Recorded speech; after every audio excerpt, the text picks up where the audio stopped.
오늘 우리에게 주신 하나님 말씀은 신약성경 누가복음 2장 8절에서 14절 말씀 제가 대신 봉독해 올리겠습니다. 그 지역의 목자들이 밤에 밖에서 자기 양떼를 지키더니 주의 사자가 곁에 서고 주의 영광이 그들을 두루 비추매 크게 무서워하는지라. 천사가 이르되 무서워하지 말라. 보라, 내가 온 백성에게 미칠 큰 기쁨의 좋은 소식을 너희에게 전하노라. 오늘 다윗의 동네에 너희를 위하여 구주가 나셨으니 곧 그리스도 주시니라. 너희가 가서 강보에 쌓여 구유에 뉘어 있는 아기를 보리니 이것이 너희에게 표적이니라 하더니, 호련히 수많은 천군이 그 천사와 함께 하나님을 찬송하여 이르되, 지극히 높은 곳에서는 하나님께 영광이요 땅에서는 하나님이 기뻐하신 사람들 중에 평화로다 하니라. 아멘.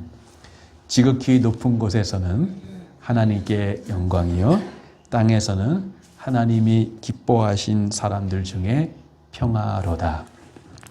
오늘 이 말씀을 가지고 크리스마스의 평화라는 제목으로 하나님 말씀 전하도록 하겠습니다.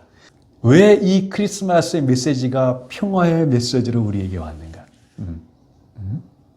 그것을 오늘 여러분과 함께 생각해 보고자 해요. 여러분, 여러분들에게 평화가 있나요? 여러분들에게 샬롬이 있습니까? 평안이 있을 수도 있고 없을 수도 있지만, 그러나 분명한 것은 여러분 속에 지금 평안이 있건 없건 간에 우리의 이 세상에서의 사람들이 말하는 그 평안은 다 잠정적인 평화라는 거예요. 지금 평안할 수 있어요. 그러나 이 평안이 언제까지나 지속되지 않고, 오늘은 평안하지만 내일은 그 평안이 없을 수도 있다는 거예요. 그렇죠? 잠정적인 평안, 일시적인 평안, 즉 불확실한 평안을 가지고 이 세상은 우리들은 살아가고 있어요.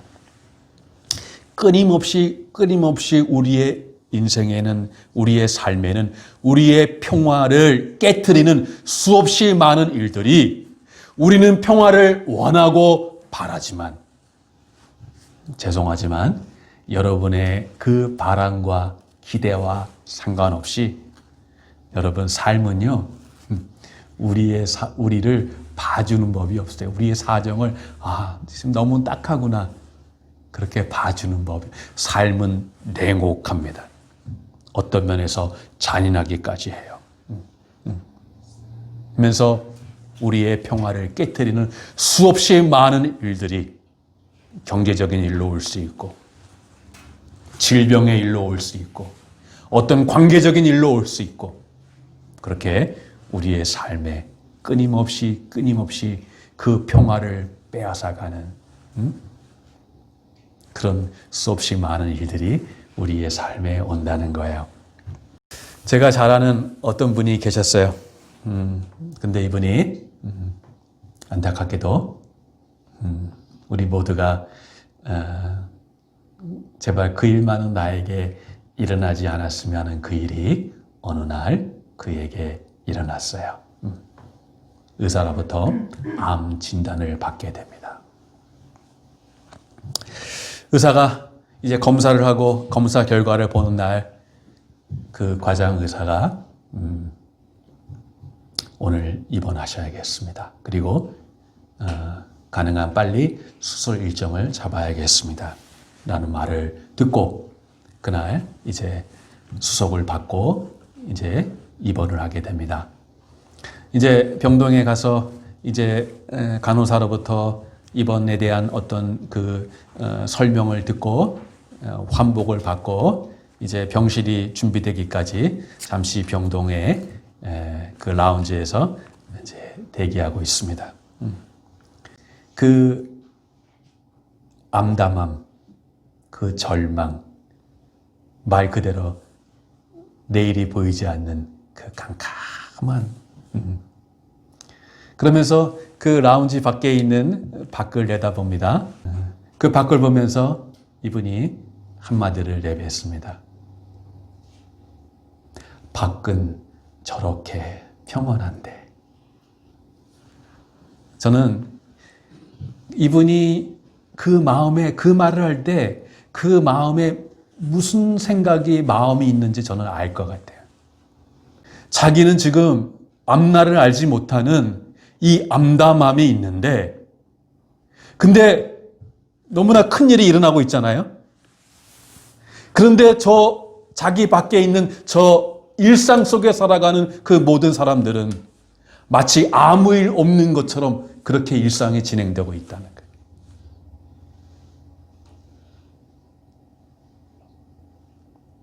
밖은 저렇게 평안한데, 어쩌면 어떤 의미에서는 이분도 그 얼마 전까지는 그 일상 속에서 평안하게 살아가지 않았을까요? 여러분, 우리의 평안은 다시 말씀드리지만 그것은 잠정적인 평안이요, 임시적인 평안이요, 그리고 불확실한 평안 가운데 우리는 살아가고 있다는 거예요. 그러나 여러분, 무엇이 우리로 하여금 그 평화롭게 우리는 살길 원하지만 무엇이 우리로 하여금 그 평화를 깨트리고 우리의 마음의 평화를 빼앗아 가는 것입니까? 우리 인생의 궁극적인 미래가 불확실하다는 거예요. 우리 인생이 어디서 오고, 그리고 우리 인생은 끝에 어디로 갈 것인가. 여러분, 사람마다 문제가 올 때 그 문제를 해결하는 방식은 저마다 다 같지가 않죠.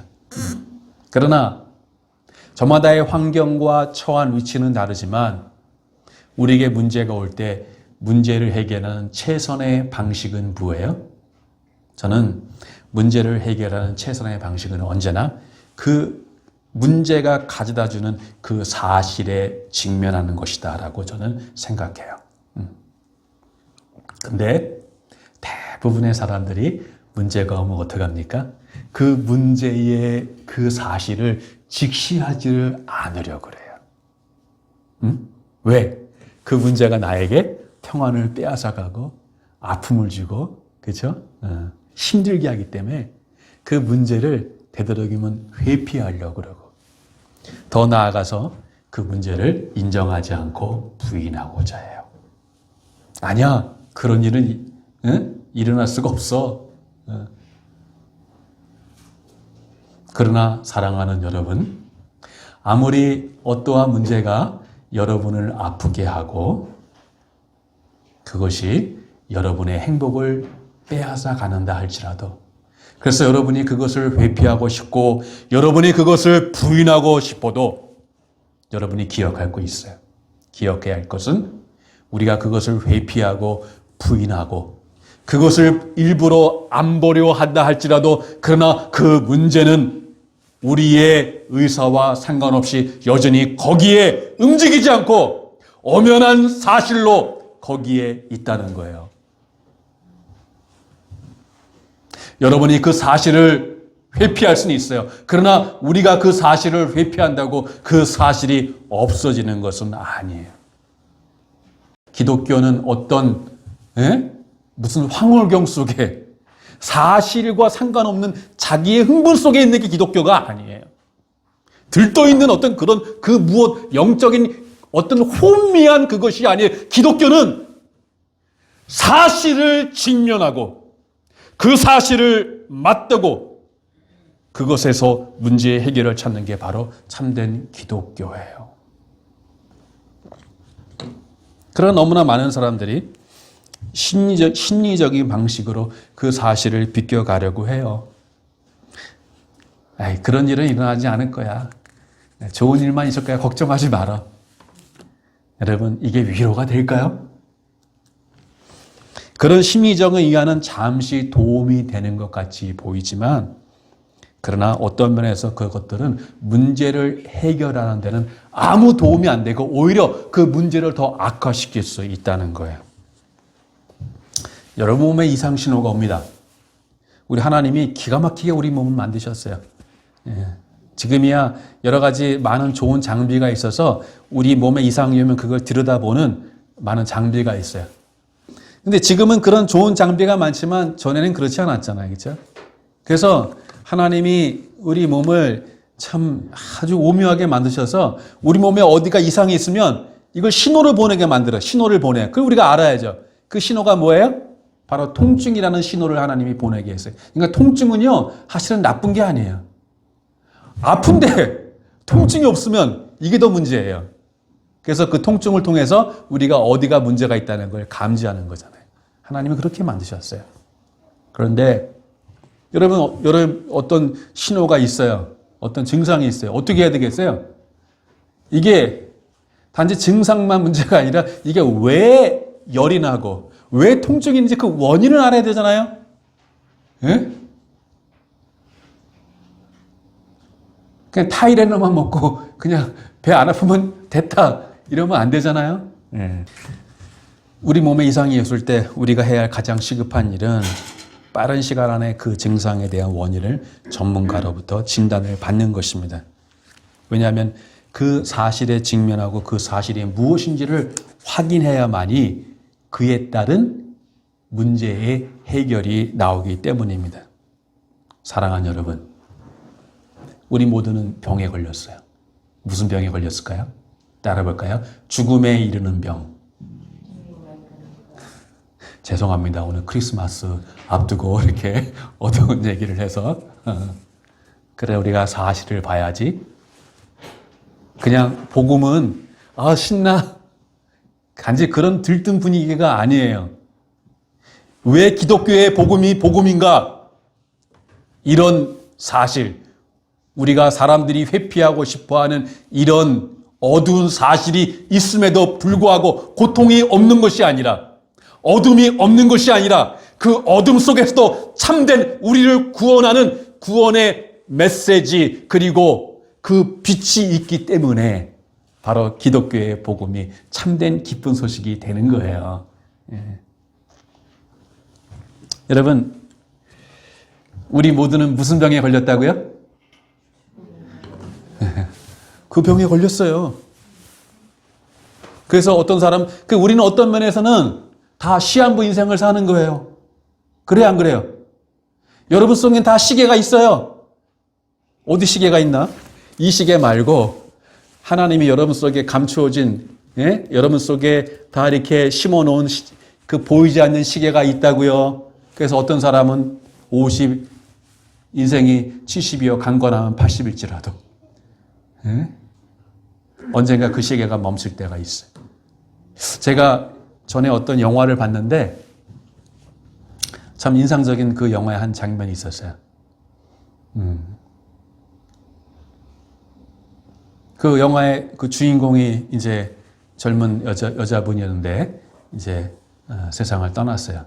그랬더니 그 배경이 아마 옛날 미국의 오랜 배경이었는데 그 집에 시종을 드는 분이 있었는데 그분이 벽시계 큰 시계 가더니 그 시계를 이렇게 움직이잖아요. 그걸 딱 이렇게 잡더라고요. 참 인상적이었어요. 시계가 멈췄어요. 더 이상 시계가 가지 않아요. 여러분,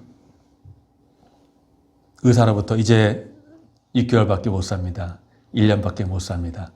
우리 놀라지만 사실은 우리 모두는 정해져 있는 그 시간 속에 지금도 시한부 인생을 살아가고 있는 거예요. 근데 사람들은 할 수만 있으면 이 죽음의 사실을 회피하려 하고 자기 나름의 신념으로 이 문제를 비껴나가고자 합니다. 여러분, 사람의 신념 가운데 하나가 뭐예요? 저는 이 세상에 거짓된 신화가 있다고 생각해요. 그 거짓된 신화 두 가지 중 하나는 뭐냐면, 첫 번째는 죽으면 뭐가 있냐? 그냥 죽으면 다 모든 것으로 그걸로 끝난다는 것. 이게 바로 거짓된 신화예요. 여러분, 죽음은 끝이 아니에요. 저 TV 모니터를 버튼을 눌러서 끄면 전원이 나가는 그런 게 아니에요. 왜? 우리는 물질이 아니기 때문에. 네? 그냥 소멸되는 것이 아니에요. 우리는 영혼이 있어요. 하나님이 우리는 하루 살아요 같이 70년, 50년, 80년 살다가 그냥 그걸로 끝나게 많은 그런 존재로 지은 게 아니라 우리는 영원을 살도록 지으셨어요. 다만 이 땅의 삶은요, 이 인생은 우리가 살아갈 영혼에 비하면 아직 시작도 안 한 거예요. 제가 여러분에게 말씀드리고자 하는 것은 사람들은 그것을 죽으면 그걸로 다 끝이야. 저는 여러분에게 하나님 말씀 맡은 자의 양심을 가지고 확신을 가지고 여러분에게 말합니다. 그거는 미신이에요, 미신. 죽으면 끝난다. 그건 신화예요, 거짓된 신화. 사람들은 왜 그런 미신을 만들었을까요? 왜 미신이 왜 생겼어요? 여러분, 미신은 한마디로 거짓된 거예요. 예? 그 미신 속에 거짓된 것 속에 무언가 위안을 받으려고 해요. 그래서 미신이 생기는 거예요. 사람을 속이는 거예요. 거짓된 사이비가 생기고 거짓된 종교가 생기는 것이에요. 기독교는 그런 거짓된 천박한 그 무엇이 아니에요. 여러분, 그 사람들은 그런 거짓된 미신과 신념 속에 자기를 위안해요. 잠시 위안이 될지 모르겠지만 그러나 언젠가 그가 그렇게 부인하려고 했던 것을 막잡들일 때가 있다는 거예요. 이 거짓된 미신과 신념 속에 잠시 위안하고 회피하고 그걸 잊고 할 수 있으면 그것과 멀리 생각 안 하려 하고 그렇게 살다가 가장 두려운 건 뭐예요? 그것을 준비 없이 맞이한다는 거예요. 거짓된 신념 속에 잠시 그거를 잊고 살지만 그러나 정작 그곳이 올 때 아무 준비 없이 너무나 많은 사람들이 그 죽음을 맞이하게 된다는 거예요. 예수님이 이 땅에 왜 오셨습니까? 이 목자들에게 지극히 높은 곳에는 하나님께 영광이요 땅에서는 평화로다라고 말씀하신 이유가 무엇이었습니까? 여러분, 우리에게 왜 죽음이 오는가? 성경은 그 죄의 싹은 바로 사망이다 말하는데 여러분, 왜 우리가 어떨 때 마음에 평화가 없죠? 여러분에게 만약 어떤 갚아야 할 빚이 있으면 그렇죠? 그 빚을 갚는 그 순간까지는 마음의 평화가 있지 않겠죠? 예. 바로 우리에게는 그 죄로 말미암는 그 죄의 빚이 있다는 거예요. 그리고 그 죄에 갚아야 할 그 빚이 뭐예요? 성경은 우리에게 말합니다. 따라합시다. 죄의 삭은 사망이니라. 여러분이 부인하고 싶어도 부인하고 할 수가 있어요. 나는 그걸 믿지 않아. 그러나 여러분이 죄의 삭은 사망이다라는 이 하나님의 말씀은 부인할 수 있어도 그러나 여러분이 부인할 수 없는 거 있어요. 여러분이 그것을 믿거나 안 믿거나 상관없이 여러분은 죽게 돼요.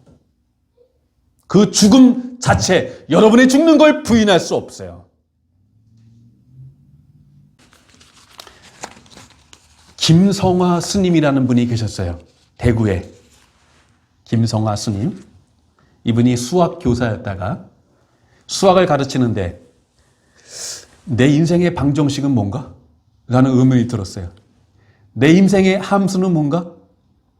내 인생의 X가 풀리지 않아서 다른 건 다 풀리는데 결국 이분이 내 인생 공부를 하기 위해서 내가 머리를 깎고 중이 됐어요. 스님이 됐어요. 근데 어떻게 모든 종교마다 있지만 그 네 분의 어떤 문제가 있어서 그 불교의 개혁을 한다고 이분이 투사가 되었고 그 일로 인해서 어떻게 분쟁이 되어서 나중에 이제 재판을 받고 감옥에 가게 됐어요. 근데 감옥에서 이분이 그 독방을 썼다고 그래요. 그래서 이제 그 불경을 읽고 그 감옥에 교도소 가면 이제 불교에 대한 책들이 있지 않습니까? 그걸 이제 대출받아서 읽었다 그래요. 근데 하루는 무슨 책을 대출받아서 했는데 이 대출한 사람이 무슨 책을 갖자면 성경을 갖다 줬대, 성경. 그래서 이분이 왜 내가 그 대출한 책을 왜 그 주문한 책을 가져두지 않니? 오늘 그게 다 나갔습니다. 아니, 이 사람은 나 말고 누가 이 교도소에서 누가 불경을 읽은 사람 누가 있나? 그랬더니 이제 그분이 아니, 성경도 경이니까 이것도 한번 읽어보세요. 라고 해서 너무 괘씸하고 화도 나지만 참 기독교인들 참 지독하다.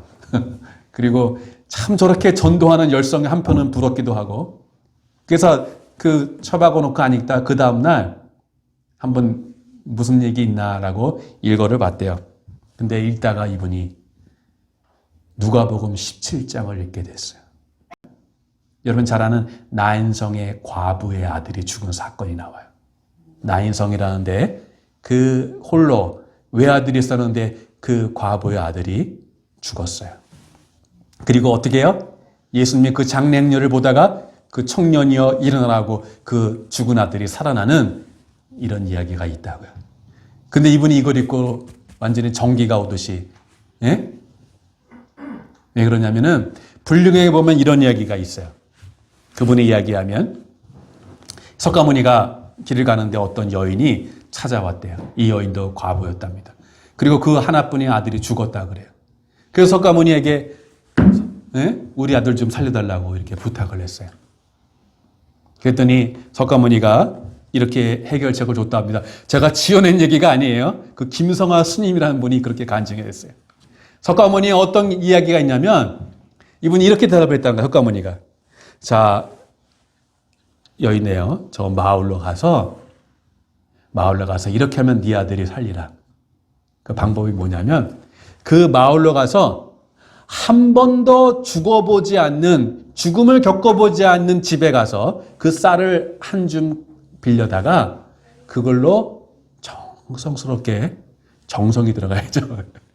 정성스럽게 죽을 싸서 그 죽 한 숟갈을 해서 네 아들의 입에 넣으면 그 아들이, 죽은 아들이 살아나리라. 그 얘기 듣고 너무 기뻤어요, 이 어머니가. 그래서 당장 마을로 가서 쌀을 구하러 다니는 거예요. 한 번도 죽음을 경험하지 못한. 근데 저녁에 풀이 죽은 모습으로 봤어요. 왜 그랬어요? 쌀을 얻었을까요? 못 얻었을까요? 왜 못 얻었어요? 한 번도 죽음을 겪어보지 않은 가정이 있어요, 없어요? 없어요. 그러면서 석가모니가 이렇게 말했더라, 여인아. 한번 따라해 볼까요? 생자 필면이라. 한번 따라해 보죠. 생자 필면이라. 우리도 한번 읊어보자고요, 한번 불경을. 석가모니가 이렇게 말했더라. 생자. 제가 참 한자를 잘 모르는데 요건 알 것 같아요. 생자, 산자는 필, 반드시, 멸, 어떻게 한다는 거예요? 죽는다는. 산자는 다 죽는 거야. 그게 인연이야. 그냥 받아들여. 그런데 이분이 그렇게 불경을 알고 있었고 그렇게 배우고 그렇게 인생을 받아들였는데 예수님은 뭐라고 그래요? 청년이여 일어나라. 이 세상 모든 종교건 모든 사상이건 철학이건 죽음에 대해서 저 한마디를 할 수도 있지만 저마다의 신념을 가질 수도 있지만 그러나 그 죽음을 직시하고 그 죽음의 문제를 해결한 그것은 오직 구원을 얻을 만한 다른 이름을 주신 일이 없나니 그 이름은 우리의 구원이신 예수 그리스도이십니다. 하나님이 세상을 이처럼 사랑하사 독생자를 주셨으니 이는 저를 믿는 자마다 멸망치 않고 멸하지 않고 석가모니는 생자 필멸이라는 이것이 인생인데 근데 저를 믿는 자마다 멸망치 않고 따라합시다. 구원을 얻게 하려 하심이니라. 어떻게 예수님이 우리에게 구원을 주셨어요? 우리에게는 다 무슨 빛이 있다고요? 그 죄의 빛이 있다고요. 그 죄의 빛의 대가는 뭐라고요? 사망이에요. 그런데 예수님이 그 빛은 우리가 갚아야 되는데 우리는 그 빛을 갚을 수가 있어요? 없어요? 없어요. 우리가 갚아야 할 빛을 누가 대신 갚아주신 거예요? 예수님이 십자가에서 죄 없는 예수님이 십자가에서 우리를 위해서 우리의 빚을 다 갚아주신 거예요. 찬송가에 주의 은혜로 대속하여서, 예? Jesus paid it all to I owe.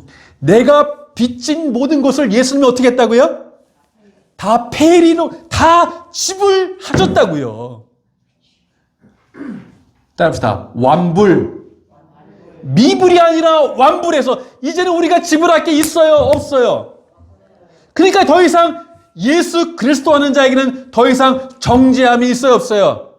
없는 거예요.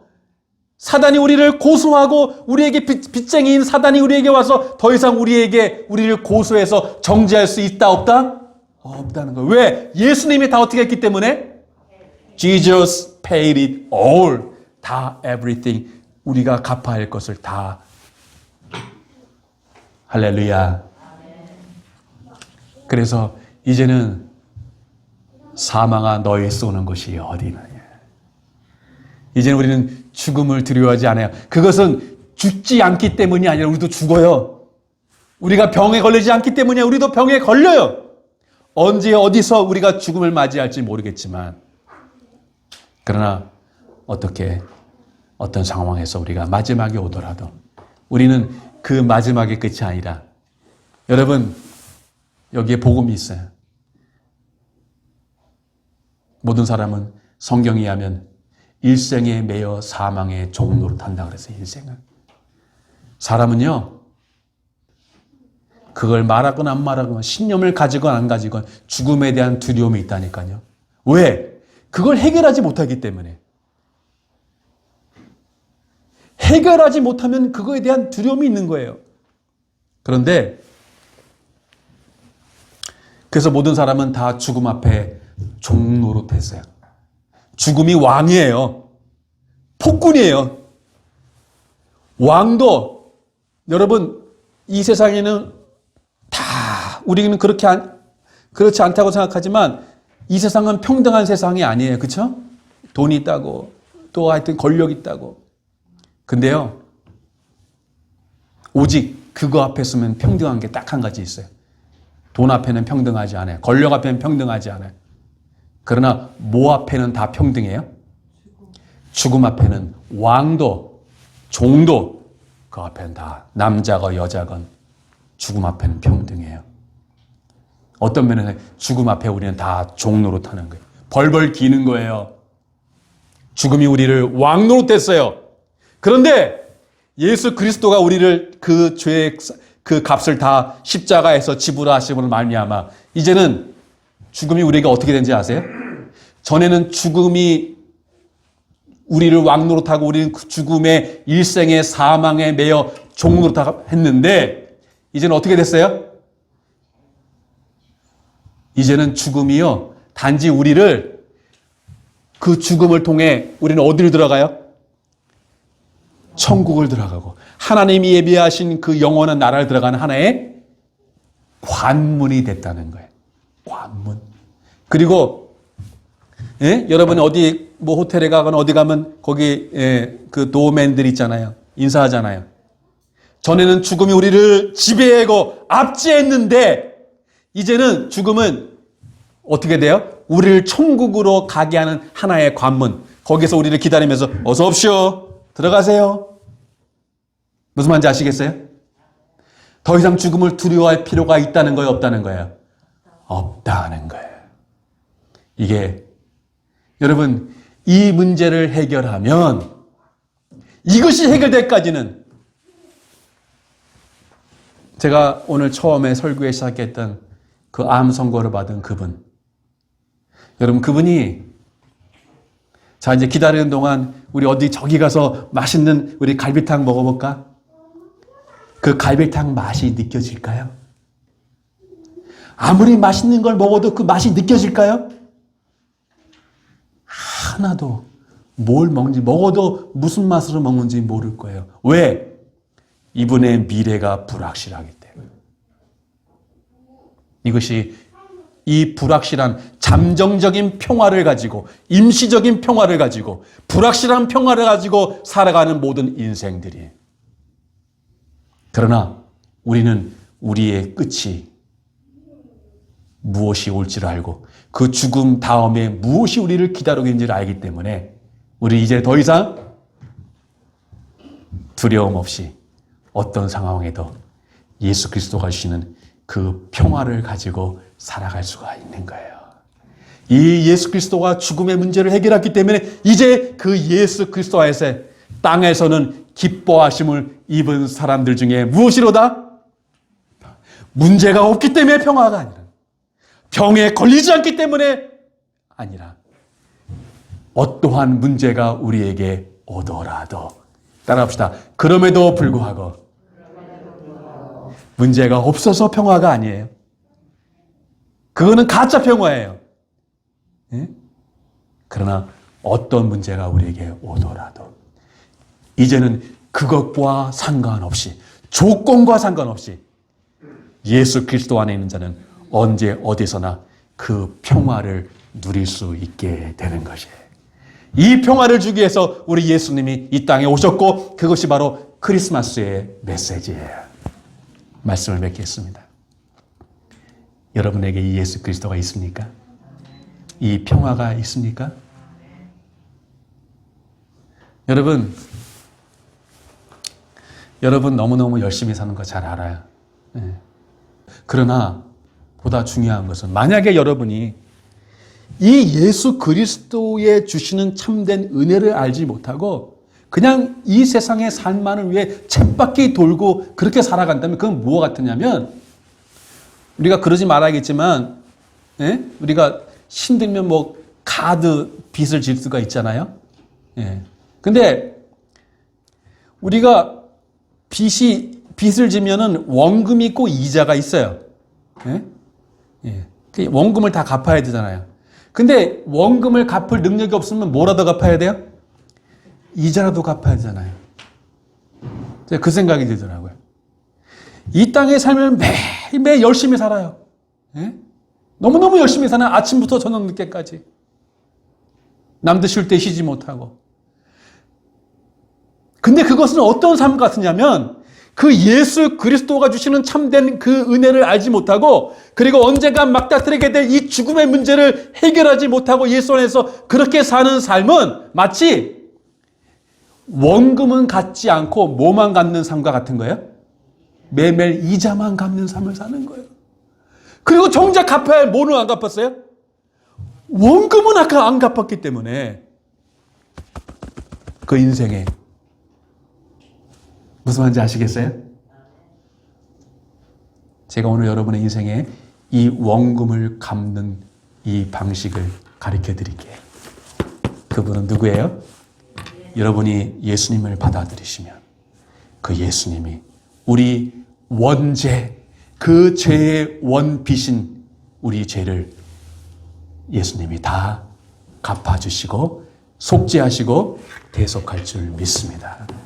그 예수 안에 나오시고 그 예수님을 믿으셔서, 예수님 믿어도 여전히 우리의 삶에 어려움이 와요. 우리가 살아갈 삶이 있어요. 그러나 이제는 그 삶을 대하는 자세가 이전과 달라요. 그 어려움이 오더라도 우리의 그 영원한 그 안식과 평화가 있음을 믿고 그 삶을 이제는 힘들지만 그래도 웃으면서 그것을 맞이하며 그 삶을 달아갈 수 있는 거예요. 오늘 이 자리에 참석하신 여러분 오셔서 너무너무 감사드리고, 오늘 이 한 시간만 아니라 꼭 저는 우리 교회 여러분이 계속 나왔으면 좋겠어요. 그러나 우리 교회가 싫으시면, 싫은 거 아니지만 이곳이 아니라도 어느 교회에 가서라도 꼭 우리의 생명이신 그 예수 그리스도를 꼭 만나시고 그분과 함께 복된 삶을 이후에도 계속 살아서 주님 주시는 크리스마스의 참된 메시지, 그 참된 그 평화로운 평안한 삶을 살아가는 여러분 모두 되시기를 우리 주님의 이름으로 축복드립니다.